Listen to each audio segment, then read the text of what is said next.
Welcome back to my channel. ಬನ್ನಿ ಇವತ್ತು ನಾವೊಂದು ಪೈನಾಪಲ್ ಕೇಕ್ ಮಾಡೋಣ. ಅದಕ್ಕೂ ಮುಂಚೆ ಯಾರೆಲ್ಲ ಚಾನಲ್ಗೆ ಸಬ್ಸ್ಕ್ರೈಬ್ ಆಗಿಲ್ವೋ ಸಬ್ಸ್ಕ್ರೈಬ್ ಮಾಡ್ಕೊಳ್ಳಿ. ಹಾಗೆ ವಿಡಿಯೋ ಇಷ್ಟ ಆದರೆ ಲೈಕ್ ಮಾಡಿ. ನೋಡೋಣ ಬನ್ನಿ.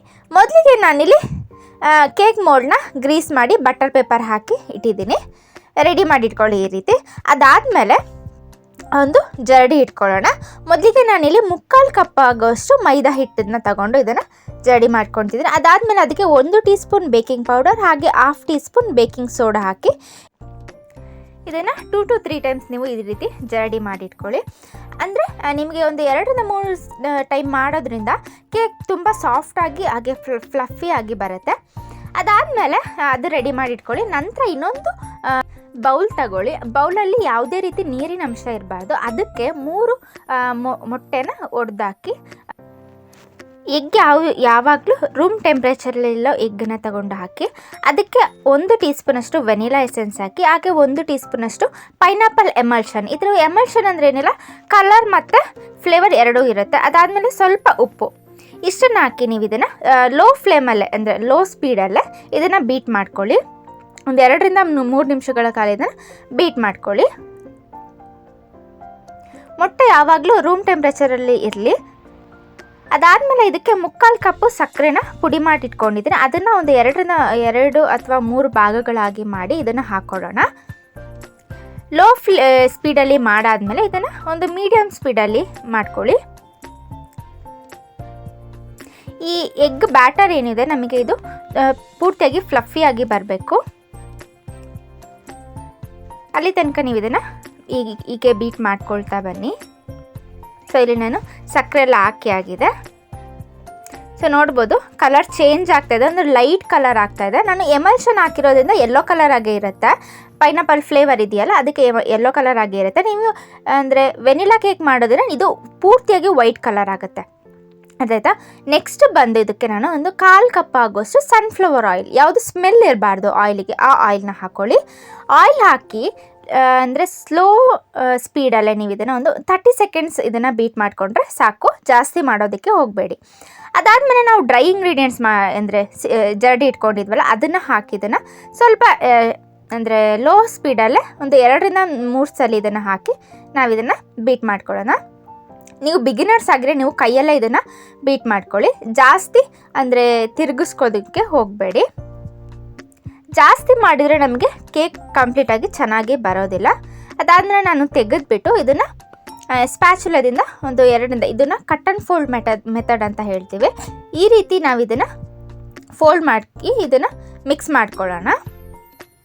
ಸೈಡ್ಸಲ್ಲೆಲ್ಲ ಡ್ರೈ ಇಂಗ್ರೀಡಿಯೆಂಟ್ಸ್ ಇರುತ್ತಲ್ಲ ಅದನ್ನು ನಾವು ಮಿಕ್ಸ್ ಮಾಡ್ಕೊಳ್ಳೋಣ. ನಂತರ ಇದನ್ನು ನಾವು ಕೇಕ್ ಟಿನ್ನಿಗೆ ಟ್ರಾನ್ಸ್ಫರ್ ಮಾಡ್ಕೊಳ್ಳೋಣ. ಜಾಸ್ತಿ ಮಿಕ್ಸ್ ಮಾಡೋದಕ್ಕೆ ಹೋಗಬೇಡಿ.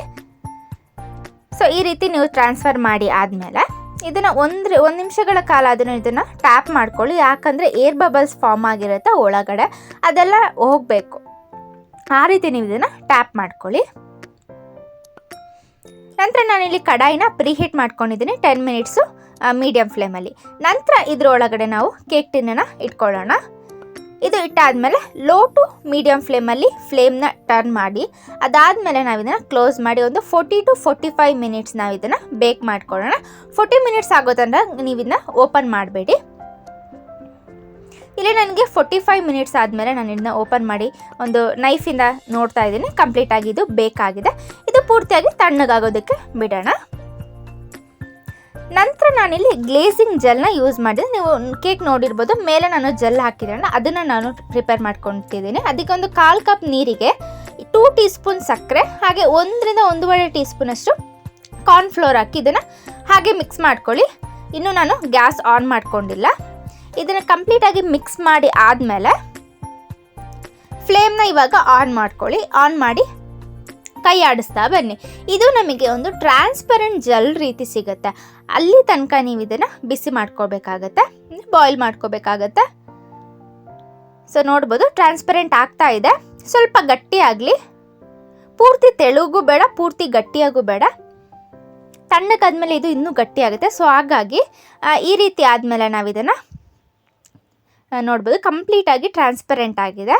ಇದನ್ನು ನಾವೊಂದು ಈ ಪ್ಲೇಟಿಗೆ ಟ್ರಾನ್ಸ್ಫರ್ ಮಾಡ್ಕೊಂಡು ಫ್ರಿಜ್ಜಲ್ಲಿ ಇಡೋಣ. ಅದಾದಮೇಲೆ ನಮಗೆ ಇಲ್ಲಿ ಕೇಕ್ ಏನಿದೆ ಪೂರ್ತಿ ತಣ್ಣಗಾಗಿದೆ. ನಾನು ಇದನ್ನು ಡಿಮೋಲ್ಟ್ ಮಾಡ್ಕೊತೀನಿ. ಸೊ ಕೇಕ್ ಸ್ವಲ್ಪ ಬಿಸಿನೇ ಇತ್ತು, ನಾನು ಬೇಗ ಅಂದರೆ ಆರ್ಡರ್ ಬಂದಿತ್ತಲ್ಲ, ಆರ್ಡರಿಗಾಗಿ ನಾನು ಬೇಗ ತೆಗೀತಾ ಇದ್ದೀನಿ. ಸೊ ನೀವು ಪೂರ್ತಿ ತಣ್ಣಗಾದ್ಮೇಲೆ ತೆಗೀರಿ. ಸೊ ಬಟರ್ ಪೇಪರ್ ಏನಿದೆ ಅದೆಲ್ಲ ತೆಗಿತಾ ಇದ್ದೀನಿ. ಸೊ ನೋಡ್ಬೋದು ಕೇಕ್ ತುಂಬ ಚೆನ್ನಾಗಿ ಬಂದಿದೆ. ಕೆಳಗಡೆನೂ ಕೂಡ ಒಂದು ಚೂರು ಕೂಡ ಏನು ಸೀದೋಗಿದೆ ಆ ಥರ ಏನೂ ಆಗಿಲ್ಲ, ಪೂರ್ತಿ ಚೆನ್ನಾಗಿ ಬಂದಿದೆ. ಕೇಕ್ ಬೇಸ್ ಚೆನ್ನಾಗಿ ಬಂದರೆ ನಮಗೆ ಕೇಕ್ ತುಂಬ ಟೇಸ್ಟಾಗಿ ಬರುತ್ತೆ. ಸೊ ನೆಕ್ಸ್ಟ್ ನಾನು ಅಂದರೆ ಐಸಿಂಗ್ ಮಾಡ್ಕೊಳ್ತೀನಿ. ಇದನ್ನು ಕೇಕ್ನ ಇಟ್ಟು ನಾನಿಲ್ಲಿ ನಿಮಗೆ ಆ್ಯಸ್ ಯೂಶುವಲ್ ಗೊತ್ತಿರುತ್ತೆ, ನಾನು 3 ಲೇಯರ್ಸ್ ಆಗಿ ಕಟ್ ಮಾಡ್ಕೊಳ್ತೀನಿ. ಇದನ್ನು ನಾವು ಕಟ್ ಮಾಡ್ಕೊಳ್ಳೋಣ. ಸೊ ನೋಡ್ಕೊಂಡು ಕಟ್ ಮಾಡ್ಕೊಳ್ಳಿ. ನೀವು ಬಿಗಿನರ್ಸ್ ಆದರೆ ನೀವು ಥ್ರೆಡ್ ಅಂದರೆ ದಾರ ಯೂಸ್ ಮಾಡಿ ಕಟ್ ಮಾಡಿದ್ರೆ ಚೆನ್ನಾಗಿ ಬರುತ್ತೆ. ಸೊ ನನಗೆ ಪ್ರಾಕ್ಟೀಸ್ ಇದೆ, ಸೊ ಹಾಗಾಗಿ ನಾನು ನೈಫಲ್ಲೇ ಕಟ್ ಮಾಡ್ಕೊಳ್ತಾ ಇದ್ದೀನಿ. ಸೊ ನೋಡ್ಬೋದು ನಾನಿಲ್ಲಿ 3 ಲೇಯರ್ಸ್ ಆಗಿ ಕಟ್ ಮಾಡ್ಕೊಂಡಿದ್ದೀನಿ.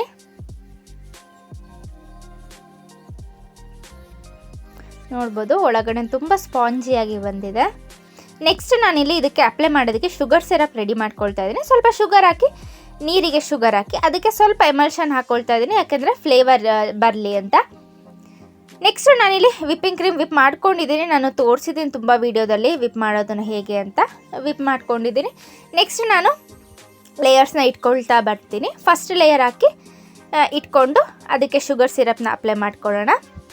ಸೊ ಕಂಪ್ಲೀಟಾಗಿ ಶುಗರ್ ಸಿರಪ್ ಅಪ್ಲೈ ಮಾಡಾದಮೇಲೆ ನಾವು ಏನು ವಿಪ್ ಮಾಡ್ಕೊಂಡಿದ್ವಲ್ಲ ವಿಪ್ಪಿಂಗ್ ಕ್ರೀಮ್ನ ನಾವು ಇದಕ್ಕೆ ಹಾಕ್ಕೊಳ್ಳೋಣ. ಸೊ ಈ ಮೆಥಡ್ ಅಂದರೆ ಇದು ಎಲ್ರಿಗೂ ಗೊತ್ತಿರುತ್ತೆ, ಸೊ ಹಾಗಾಗಿ ನಾನು ಸ್ಪೀಡ್ ಮಾಡ್ತಾ ಬಂದಿದ್ದೀನಿ. ಸೊ ನೆಕ್ಸ್ಟ್ ಲೇಯರ್ ಇಟ್ಟು ಶುಗರ್ ಸಿರಪ್ ಹಾಕಿ ಅದಾದಮೇಲೆ ಅದಕ್ಕೆ ವಿಪ್ಪಿಂಗ್ ಕ್ರೀಮ್ನ ಅಪ್ಲೈ ಮಾಡ್ಕೊಳ್ಳೋಣ. ಸೊ ಒಳಗಡೆ ಬೇಕಾದ್ರೆ ನೀವು ಪೈನಾಪಲ್ ಕೂಡ ಹಾಕ್ಕೋಬೋದು, ಟೇಸ್ಟ್ ಚೆನ್ನಾಗಿ ಬಂದಿರುತ್ತೆ. ಅಂದರೆ ನ್ಯಾಚುರಲ್ ಆಗಿ ಒಂದು ಫ್ಲೇವರ್ ಸಿಗುತ್ತೆ ಪೈನಾಪಲ್ದು.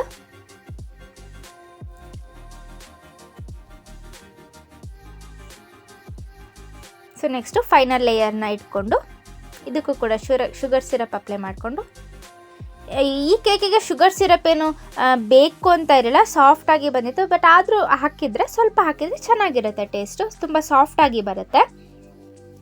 ನೆಕ್ಸ್ಟ್ ಬಂದು ಇದಕ್ಕೂ ಕೂಡ ವಿಪ್ಪಿಂಗ್ ಕ್ರೀಮ್ನ ಅಪ್ಲೈ ಮಾಡಿಕೊಂಡು ಕ್ರಂಪ್ ಕೋಟ್ ಮಾಡ್ಕೊಳ್ಳೋಣ. ಫಸ್ಟು ಸ್ವಲ್ಪ ಕ್ರಂಪ್ ಕೋಟ್ ಅಂದರೆ ಏನಿಲ್ಲ, ಕೇಕ್ನ ಕವರ್ ಅಂದರೆ ಕಂಪ್ಲೀಟಾಗಿ ವಿಪ್ಪಿಂಗ್ ಕ್ರೀಮ್ ಮೂಲಕ ನಾವು ಕವರ್ ಮಾಡ್ಕೊಳ್ಳೋದಷ್ಟೇ. ಸೊ ಇದಾದಮೇಲೆ ನಾನಿಲ್ಲಿ ಫ್ರಿಜ್ಜಲ್ಲಿ ಎತ್ತಿಟ್ಟಿದ್ದೆ. ನೆಕ್ಸ್ಟ್ ನಮಗೆ ಗ್ಲೇಸಿಂಗ್ ಜೆಲ್ನ ನಾನು ಎತ್ತಿಟ್ಟಿದ್ನಲ್ಲ, ಅದು ನೋಡ್ಬೋದು ಸ್ವಲ್ಪ ಗಟ್ಟಿಯಾಗಿದೆ. ಇದಕ್ಕೂ ಕೂಡ ಸ್ವಲ್ಪ ಎಮಲ್ಷನ್ನ ಯೂಸ್ ಮಾಡ್ಕೊಳ್ತಾ ಇದ್ದೀನಿ. ಅದಾದಮೇಲೆ ಇದನ್ನು ನಾನು ಸ್ವಲ್ಪ ಜರಡಿ ಇಟ್ಕೊಂಡು ಸ್ಟ್ರೈನರಲ್ಲಿ ಸ್ವಲ್ಪ ಸ್ಟ್ರೈನ್ ಮಾಡ್ಕೊಳ್ಳೋಣ. ಸೊ ಅದು ಗಟ್ಟಿ ಏನಿದೆ ಅದೆಲ್ಲ ನಮಗೆ ಸಿಗೋದಿಲ್ಲ, ಹಾಗಾಗಿ ಸೊ ನೋಡ್ಬೋದು ಇಲ್ಲಿ ಚೆನ್ನಾಗಿ ಬಂದಿದೆ. ಸೊ ನೆಕ್ಸ್ಟು ಫ್ರಿಜ್ಜಲ್ಲಿ ಎತ್ತಿಟ್ಟಿದ್ನಲ್ಲ ಆ ಕೇಕ್ನ ತಗೊಂಡು ಸ್ವಲ್ಪ ಏನು ಕ್ರಮ್ ಕೋಟ್ ಮಾಡಿದ್ವಲ್ಲ ಅದನ್ನು ಚೆನ್ನಾಗಿ ಐಸಿಂಗ್ ಮಾಡ್ಕೊಳ್ಳೋಣ. ಸೈಡ್ಸ್ ಎಲ್ಲ ಕಂಪ್ಲೀಟಾಗಿ ಒಂದು ಏನು ಪರ್ಫೆಕ್ಟ್ ಲುಕ್ ಬರಬೇಕು ಅಂತ ಹೇಳಿ ನಾನು ಸ್ಕ್ರ್ಯಾಪರ್ ಯೂಸ್ ಮಾಡ್ಕೊಳ್ತಾ ಇದ್ದೀನಿ.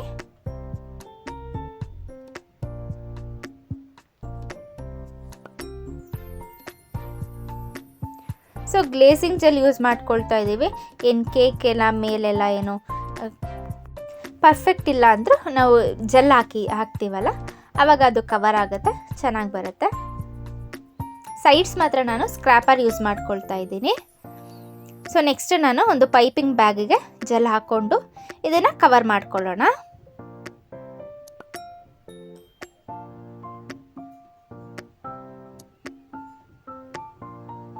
ಸೊ ಕೇಕ್ ಮಾಡೋದು ನೋಡಬೇಕಾದ್ರೇ ಅದು ಖುಷಿ ಆಗುತ್ತೆ. ನನಗಂತೂ ಅದು ಕೇಕ್ ಮಾಡೋದಕ್ಕೆ ತುಂಬ ಖುಷಿ ಆಗುತ್ತೆ, ಯಾಕಂದರೆ ಇದು ಒಂದು ಆರ್ಟ್, ಇದು ಒಂದು ಕಲೆ ಅಲ್ವಾ.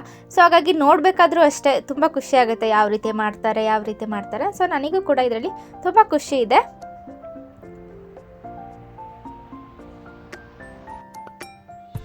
ಸೊ ನೆಕ್ಸ್ಟ್ ನಾನು ನೈಫ್ ತಗೊಂಡು ಇದನ್ನು ಏನು ಕ್ಲೀನಾಗಿ ಮೇಲೆ ಸ್ಪ್ರೆಡ್ ಮಾಡ್ಕೊಳ್ತೀನಿ. ಸೊ ಗ್ಲೇಸಿಂಗ್ ಜೆಲ್ ಕೂಡ ಅಷ್ಟೇ, ಪೂರ್ತಿ ಗಟ್ಟಿನೂ ಆಗಿಲ್ಲ, ಪೂರ್ತಿ ಏನು ತೆಳುನೂ ಆಗಿಲ್ಲ, ಚೆನ್ನಾಗಿ ಬಂದಿದೆ. ಸೊ ನೋಡಿದ್ರಲ್ಲ, ಅದಾದಮೇಲೆ ನಾನಿಲ್ಲಿ ಒಂದು ನೋಸಲ್ಗೆ ಅಂದರೆ ಪೈಪಿಂಗ್ ಬ್ಯಾಗಿಗೆ ಒಂದು ನೋಸಲ್ ಹಾಕಿದ್ದೀನಿ, ಫ್ಲವರ್ ನೋಸಲ್. ಇದರಿಂದ ನಾವೊಂದು ಸಿಂಪಲ್ ಆಗಿರೋಂಥ ಡಿಸೈನ್ ಮಾಡ್ಕೊಳ್ಳೋಣ. ಸೊ ನೋಡ್ಬೋದು, ಇಷ್ಟೇ ಒಂದು ಸಿಂಪಲ್ ಆಗಿರೋಂಥ ಡಿಸೈನ್ ಮಾಡ್ಕೊಳ್ತಾ ಇದ್ದೀನಿ. ಇದು ಗ್ಲೇಸಿಂಗ್ ಜೆಲ್ ಹಾಕಿದ್ಮೇಲೆ ಒಂದು 5 ಮಿನಿಟ್ಸ್ ನೀವು ಫ್ರಿಜ್ಜಲ್ಲಿ ಎತ್ತಿಟ್ರೆ ಮೇಲೆ ಡಿಸೈನ್ ಏನಿದೆ ಅದು ಕರೆಕ್ಟಾಗಿ ಕೂರುತ್ತೆ. ಸೊ ನಾನು ಫ್ರಿಜ್ಜಲ್ಲಿ ಇಡಲಿಲ್ಲ, ನೋಡ್ಬೋದು ಸ್ವಲ್ಪ ಆ ಕಡೆ ಈ ಕಡೆ ಆಗುತ್ತೆ ಅಷ್ಟೇ, ಬೇರೆ ಏನಿಲ್ಲ. ಡಿಸೈನ್ ಕೂಡ ಚೆನ್ನಾಗೇ ಬಂತು.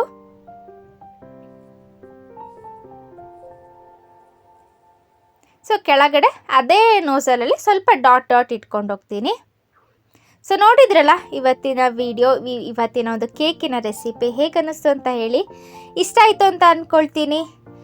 ಇಷ್ಟ ಆದರೆ ವಿಡಿಯೋನ ಲೈಕ್ ಮಾಡಿ. Thank you for watching.